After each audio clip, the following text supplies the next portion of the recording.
Zainul Abid Saqafi Pathanapuram, councillor, psychotherapist, LD management trainer, remedy plus clinic Omassery.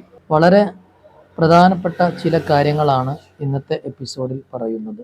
നാമൊക്കെ വളരെ സന്തോഷത്തോടെ ജീവിക്കാൻ ആഗ്രഹിക്കുന്നവരാണ്. ജീവിതം എന്നത് അടിച്ചു പൊളിക്കുക എന്ന ചിന്ത മാറ്റി നമ്മൾ എന്തിനു ഈ ലോകത്ത് പിറവിയെടുത്തു, അവിടെയാണ് ഒരു മനുഷ്യൻ്റെ ജീവിതം എങ്ങനെ ആകണമെന്ന് നമ്മൾക്ക് ചിന്ത വരേണ്ടത്. നാം എങ്ങനെ ജീവിക്കണമെന്ന ചിന്ത നമുക്കുണ്ടാകണം. പ്രത്യേകിച്ച് നമ്മുടെ ജീവിതത്തിൽ ഒരുപാട് അതിർവരമ്പുകളുണ്ട്. മനുഷ്യനെ സംബന്ധിച്ചിടത്തോളം വിവേകവും ബുദ്ധിയുമുള്ള മറ്റു ജീവജാലങ്ങളിൽ നിന്ന് വ്യത്യസ്തമായിട്ട് നമ്മെ പടച്ച റബ്ബ് അനുഗ്രഹിച്ചിട്ടുണ്ട്. നല്ലതും ചീത്തതും തിരഞ്ഞെടുക്കാനുള്ള ബുദ്ധിയും നമുക്ക് തന്നിട്ടുണ്ട്. എന്നാൽ നമ്മുടെ ജീവിതത്തിൻ്റെ യഥാർത്ഥ ലക്ഷ്യം മറന്നുകൊണ്ടുള്ള ജീവിതമാണ് പലപ്പോഴും നാമൊക്കെ നയിച്ചുകൊണ്ടിരിക്കുന്നത്. പടച്ച റബ്ബ് നമുക്ക് നൽകിയ ആയുസ്സുകളിൽ ഏറ്റവും കൂടുതൽ നാം ചെയ്തു തീർക്കേണ്ടത് അവൻ്റെ കൽപ്പനകളാണ്. നന്മ ചെയ്യാനും തിന്മ വെടിയാനും ഉള്ള ഒരു ഉത്തരവാദിത്വം നമുക്കുണ്ട്. അത് പടച്ച റബ്ബിൻ്റെ കൽപ്പനയാണ്. ഇതിന് വിപരീതമായി നാം ചെയ്യുമ്പോഴാണ്, അഥവാ നല്ലത് ചെയ്യാതെ തിന്മകൾ മാത്രം നമ്മൾ നമ്മുടെ ജീവിതത്തിൽ, നമ്മുടെ ആയുസ്സിൽ നാം കൊണ്ടു നടന്നാൽ തീർച്ചയായും മനുഷ്യൻ പരാജയപ്പെട്ടിരിക്കുന്നു. പ്രവാചകർ സല്ലല്ലാഹു അലൈഹി വസല്ലമ തങ്ങൾ പറയുന്നുണ്ട്, ഒരാൾക്ക് കൂടുതൽ ആയുസ് ലഭിക്കുകയും ആ ആയുസ്സിൽ അത്രയും നന്മകൾ ചെയ്ത് ജീവിച്ചു, എന്നാൽ അവൻ ഭാഗ്യവാന്മാരിൽപ്പെട്ടവരാണ്. നേരെ മറിച്ച് കുറെ ആയുസ് ലഭിക്കുകയും തുച്ഛമായ കാര്യങ്ങൾ മാത്രമാണ് അവൻ്റെ ആയുസ്സിൽ ചെയ്തു തീർത്തതെങ്കിൽ അവൻ പരാജയപ്പെട്ടവരാണ്. അതേസമയം കുറഞ്ഞ കാലം മാത്രം ജീവിച്ചു, എന്നാൽ ആ കാലത്ത് മുഴുവനും നന്മകൾ ചെയ്തു, എന്നാൽ അവൻ ഭാഗ്യവാന്മാരാണ്. ഈ മൂന്ന് കാര്യങ്ങൾ നമ്മൾ ഓരോരുത്തരും വളരെയധികം ശ്രദ്ധയോടെ ചിന്തിക്കേണ്ട കാര്യമാണ്. നമ്മുടെ ഇബാദത്തിൻ്റെ വിഷയത്തിലായാലും നമ്മുടെ ദൈനംദിന പ്രവർത്തനങ്ങളിലായാലും എല്ലാത്തിനും ഒരു നിയമമുണ്ട്. നിയമസംഹിത പടച്ച റബ്ബ് നമുക്ക് നൽകിയിട്ടുണ്ട്. അതിനപ്പുറം ചെയ്യുമ്പോഴാണ് മനുഷ്യനല്ലാതായി മാറുന്നത്. അവിടെയാണ് മൃഗത്തെക്കാൾ അകമ്പതിച്ചു പോകുന്ന മനുഷ്യരായി മാറുന്നത്. മനുഷ്യന് ബുദ്ധിയുണ്ടെങ്കിൽ അത് ചിന്തിക്കാനുള്ളതാണ്. കാണാൻ കണ്ണുണ്ടെങ്കിൽ നല്ലത് കാണാനും തിന്മകളെ തിരിച്ചറിയാനുമാണ്. അതുപോലെ തന്നെ നമ്മുടെ ആയുസ്സുകൾ നാം ചെലവഴിക്കുന്നത് പടച്ച റബ്ബ് കൽപ്പിച്ച കാര്യങ്ങളിൽ മാത്രം ജീവിക്കുമ്പോൾ ആ മനുഷ്യൻ അള്ളാഹുവിനെ, യഥാർത്ഥ പ്രപഞ്ച ശക്തിയെ അവൻ അനുസരിച്ചു എന്ന് പറയാം. ഇവിടെയാണ് നാം വളരെയധികം ഗൗരവത്തോടെ ശ്രദ്ധിക്കപ്പെടേണ്ടത്. നമ്മുടെ ദൈനംദിന കർമ്മങ്ങൾ കൃത്യമായ രീതിയിൽ നാം ചെയ്യുന്നുണ്ടോ? കൃത്യമായ രീതിയിൽ ഈ കാര്യങ്ങൾ ചെയ്ത് പടച്ച റബ്ബിന് നന്ദി അറിയിക്കാറുണ്ടോ? നമുക്ക് പടച്ച റബ്ബ് തന്ന ഒരുപാട് അനുഗ്രഹങ്ങളുണ്ട്. ഒരു ഭാഗത്ത് രോഗമുള്ളവരുണ്ട്, മറ്റൊരു ഭാഗത്ത് നല്ല ആരോഗ്യമുള്ളവരുണ്ട്. ഇവിടെ നമ്മുടെ ആയുസ്സിനെ വെച്ച് നാം തുലനം ചെയ്യണം. നമ്മുടെ ജീവിതത്തെക്കുറിച്ച് നാം തുലനം ചെയ്യണം. നമുക്കൊക്കെ ചിന്തയുണ്ടത്. നമുക്കെന്തെങ്കിലും പ്രയാസങ്ങൾ വരുമ്പോൾ ഇതെൻ്റെ ഏറ്റവും വലിയ പ്രയാസമാണ്, എനിക്ക് മാത്രമേ ഇങ്ങനൊരു പ്രയാസമുള്ളൂ എന്ന് നമ്മൾ വിശ്വസിക്കുന്നു.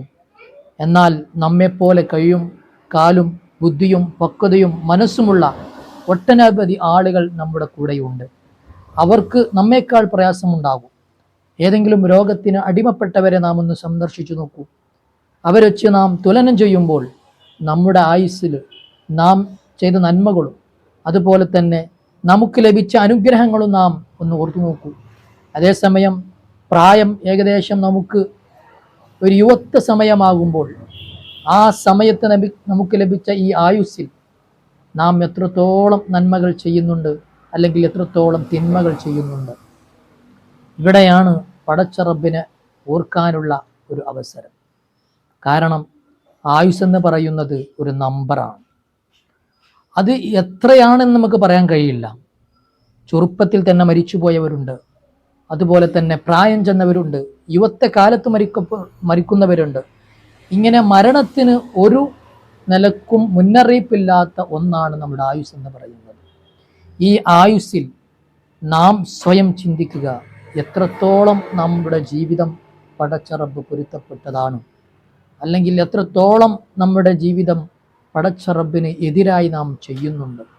നാം കഴിക്കുന്ന ഭക്ഷണത്തിൽ, നാം കുടിക്കുന്ന വെള്ളത്തിൽ, നാം ശ്വസിക്കുന്ന വായുവിൽ, നാം നടക്കുന്ന ഭൂമിയിൽ എല്ലാത്തിനും നമുക്ക് ഒരു അതിർവരമ്പുകളുണ്ട്.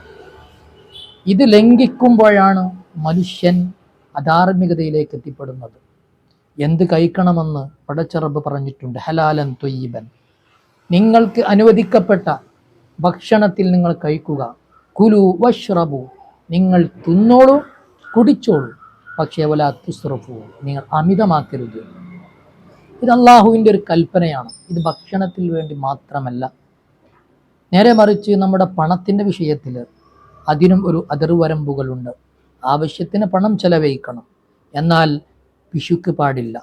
ഇങ്ങനെയുള്ള ഒരുപാട് നിയമങ്ങൾ പടച്ച റബ്ബ് നമുക്ക് നൽകിയിട്ടുള്ളത്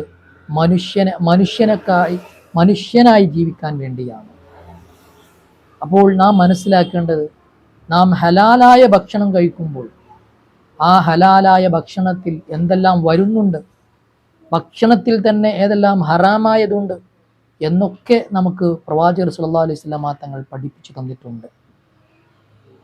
ഹലാലായ ഭക്ഷണം കഴിക്കുമ്പോഴാണ് ഒരു മനുഷ്യൻ്റെ പ്രാർത്ഥനയ്ക്ക് ഉത്തരം കിട്ടുകയുള്ളൂ എന്നാണ് മുത്തുനബി സല്ലല്ലാഹു അലൈഹി വസല്ലമ തങ്ങൾ പഠിപ്പിച്ചിട്ടുള്ളത്. നമ്മൾ ഒരുപാട് പടച്ച റബ്ബിനോട് പ്രാർത്ഥിക്കാറുണ്ട്, എന്നാൽ പ്രാർത്ഥന നമ്മൾ നമ്മുടെ ആയുധമായി കാണുന്നെങ്കിലും പലപ്പോഴും നമുക്ക് ഉത്തരം കിട്ടാതെ നാം വിഷമിക്കാറുണ്ട്. അവിടെ നമുക്ക് പലപ്പോഴും ചിന്ത വരാറുള്ളത്, ഞാൻ ദുആ ചെയ്തിട്ട് എന്ത് കാര്യമാണ്, അല്ല ഞാൻ ഇത്ര ദിക്റുകൾ ചൊല്ലി നേർച്ചയാക്കിയിട്ട് എൻ്റെ കാര്യം ഇതുവരെ നടന്നിട്ടില്ലല്ലോ എന്നുള്ള ആവലാതികൾ നമുക്കുണ്ടെങ്കിലും നാം അവിടെ മനസ്സിലാക്കേണ്ടത്, അള്ളാഹു നമുക്ക് നൽകിയ ഭക്ഷണത്തിൽ ഹലാൽ തന്നെയാണോ നാം കഴിക്കുന്നത്, അല്ലെങ്കിൽ ദുനിയാവിൻ്റെ അഡിഷനായി ഹറാമായ ഭക്ഷണമാണോ കഴിക്കുന്നതെന്ന് അന്വേഷിച്ചു നോക്കുക. ഹറാമായ ഭക്ഷണം നമ്മുടെ വയറ്റിലെത്തി കഴിഞ്ഞാൽ അവിടെ പ്രാർത്ഥനയ്ക്ക് ഉത്തരം ലഭിക്കുകയില്ലെന്ന് പ്രവാചകർ സല്ലല്ലാഹു അലൈഹി വസല്ലമ തങ്ങൾ പറഞ്ഞിട്ടുണ്ടെങ്കിൽ നാം ആദ്യം മനസ്സിലാക്കേണ്ടത്, നാം കഴിക്കുന്ന ഭക്ഷണം ഹലാലാണോ ഹറാമാണോ എന്ന്. ഇങ്ങനെ ചിന്തിക്കുമ്പോഴാണ് നമുക്ക് പ്രാർത്ഥനയ്ക്ക് ഉത്തരം എന്തുകൊണ്ട് ലഭിക്കുന്നില്ല എന്ന് നമുക്ക് ഉത്തരം ലഭിക്കുകയും ചെയ്യും. അതുകൊണ്ട് ഞാൻ പറഞ്ഞു വരുന്നത്, മനുഷ്യനെ സംബന്ധിച്ചിടത്തോളം തോന്നിയതുപോലെ ജീവിക്കുന്നതിലുപരി ദുനിയാവ് എന്ന് പറയുന്നത് അടിച്ചു പൊളിക്കാൻ ഉള്ളതാണ് എന്ന ചിന്ത ചില തെറ്റായ ധാരണകളുള്ളവരുണ്ട്. എന്നാൽ ആ ധാരണ തിരുത്തി നല്ല നിലക്കുള്ള ജീവിതം, പടച്ച റബ്ബ് പൊരുത്തപ്പെട്ട ജീവിതം, അതാണ് അടിച്ചുപൊളി ജീവിതം എന്ന് പറയുന്നത്. അല്ലാതെ പടച്ച റബ്ബ് പറഞ്ഞതിനെതിരെ പ്രവർത്തിച്ച് എങ്ങനെയും ജീവിക്കാം, ഇഷ്ടം പോലെ ജീവിക്കാം എന്നുള്ള മനസ്സും അതുപോലെ തന്നെ അങ്ങനെയുള്ള ജീവിതവുമാണെങ്കിൽ നാം പരാജിതരാണ്. നമുക്കതിൽ നിന്ന് രക്ഷപ്പെടണമെങ്കിൽ തിരിച്ചു വന്നേ പറ്റൂ, ചിന്തകൾ മാറ്റിയേ പറ്റൂ. നമ്മൾ പൂർവികരായ ആളുകൾ നമുക്ക് പഠിപ്പിച്ചു തന്ന, അവർ നമ്മോട് കൽപ്പിച്ചു തന്ന ഓരോ കാര്യങ്ങളും വളരെ ഗൗരവത്തോടെ എടുത്താൽ മാത്രമേ ഒരു മനുഷ്യന് യഥാർത്ഥ മനുഷ്യനായി ജീവിക്കാൻ സാധിക്കുകയുള്ളൂ. അതുപോലെ തന്നെ മനുഷ്യന് വേണ്ടത് കരുണയാണ്. നാം സ്വന്തം കാര്യങ്ങൾ ചെയ്യുന്നതിലുപരി മറ്റുള്ളവർക്കും ഗുണം ചെയ്യുന്ന രീതിയിലുള്ള പ്രവർത്തനങ്ങൾ നമുക്കുണ്ടാവണം. മനുഷ്യരോട് മാത്രമല്ല, മറ്റു ജീവജാലങ്ങളോട്, ബുദ്ധിയില്ലാത്ത വകുതിരിവില്ലാത്ത ഒരുപാട് ജീവജാലങ്ങളുണ്ട്, അതുപോലെ കുട്ടികളുണ്ട്. ഇവരോടൊക്കെ കാരുണ്യത്തിൽ പെരുമാറണം എന്നത് മനുഷ്യനെ സംബന്ധിച്ചിടത്തോളം അവൻ്റെ ഗുണത്തിൽപ്പെട്ട ഒന്നാണ്. മറ്റൊന്ന്, മനുഷ്യർക്കിടയിലൊരു സ്നേഹത്തോടെ ഐക്യത്തോടെ അവർ ജീവിക്കണമെന്നാണ്. കാരണം പ്രവാചകർ സല്ലല്ലാഹു അലൈഹി വസല്ലമ തങ്ങൾ പറയുന്നത്, മുസ്ലിമിൻ്റെ മേലിൽ ഒരുപാട് കടപ്പാടുകളുണ്ട്, മറ്റുള്ള മുസ്ലിമിനോട് ഒരുപാട് കടപ്പാടുകളുണ്ട്. കാണുമ്പോൾ സലാം പറയുന്നതും, അതുപോലെ തന്നെ അവൻ്റെ ബുദ്ധിമുട്ടുകൾ മനസ്സിലാക്കി അവനെ സഹായിക്കുകയും, സാമ്പത്തികമായി അല്ലെങ്കിൽ മറ്റൊരു വിഷയത്തിൽ ആരോഗ്യപരമായ വിഷയങ്ങളിലാണെങ്കിൽ അങ്ങനെ സഹായിക്കണം. ഇങ്ങനെ തുടങ്ങി ഒരു മനുഷ്യന് വേണ്ട എല്ലാവിധ നിർദ്ദേശങ്ങളും പടച്ച റബ്ബ് ഇസ്ലാമിൻ നമുക്ക് കൽപ്പിച്ചു തരുകയും ഇസ്ലാമിൻ്റെ സുന്ദരമായ ആശയങ്ങൾ നമ്മൾ മനസ്സിലാക്കുകയാണെങ്കിൽ ഇതിനേക്കാൾ വലിയ ആശയങ്ങളില്ല, ഇതിനേക്കാൾ നല്ലൊരു ജീവിതം നമുക്ക് വരാനില്ല. ഇവിടെയാണ് നമ്മുടെ ജീവിതത്തെ നാം സ്വയം മനസ്സിലാക്കി എത്രത്തോളം പോരായ്മകൾ നമ്മളുടെ ഭാഗത്തുനിന്ന് ഉണ്ടാകുന്നുണ്ട് എത്രത്തോളം നന്മകൾ നമ്മുടെ ഭാഗത്ത് നിന്ന് ഉണ്ടാവുന്നുണ്ടെന്നുള്ള ചിന്തകൾ കൊണ്ടുവന്ന് പുതിയ ചിന്തകളെടുത്ത് പരമാവധി പടച്ചറബ് പൊരുത്തപ്പെട്ട രീതിയിൽ ജീവിക്കാൻ നമുക്കെല്ലാവർക്കും അള്ളാഹു തൗഫീഖ് നൽകട്ടെ ഇൻഷാ അല്ലാഹ്.